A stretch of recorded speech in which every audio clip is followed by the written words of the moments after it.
বিভিন্ন ধরনের শহরের নামের ব্যাপারে আপনাদের আমরা বলেছি। এবার যদি আপনাদের বলি যে এমন একটি শহর আছে যার সঙ্গে চিনির যোগসূত্র রয়েছে, মানে চিনির শহর বলা যেতে পারে, কোথায় গেলে দেখতে পাবেন? এটি রয়েছে ইউএসএতে। ইউএসএর ইডাহোতে রয়েছে সুগার সিটি। এবার আপনার মনে হতেই পারে কেন হঠাৎ সুগার সিটি নাম দেওয়া হলো। আসলে যেখানেই শহরটি গড়ে উঠেছে ঠিক তার পাশেই সেখানকার বৃহত্তম চিনির ফ্যাক্টরি গড়ে উঠেছিল 1904 সালে।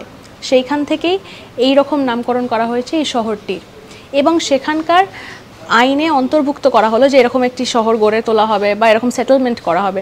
সেটা হয়েছিল 1903 সালে। ইন্টারেস্টিং না? এরকম কিন্তু বিভিন্ন ধরনের শহরের নাম আপনাদের আমরা বলি এবং তার পেছনে যে সকল রহস্য রয়েছে বা ইতিহাস রয়েছে সেগুলোও কিন্তু আমরা তুলে ধরি। কি আপনারা যাবেন নাকি সুগার সিটিতে? তাহলে এই সংক্রান্ত আরও কিছু যদি জানতে চান তাহলে কিন্তু আমাদের কমেন্ট সেকশনে লিখে জানাতে ভুলবেন না। আমরা রয়েছি হোয়াটসঅ্যাপেও, তাই ফলো করতে ভুলবেন না।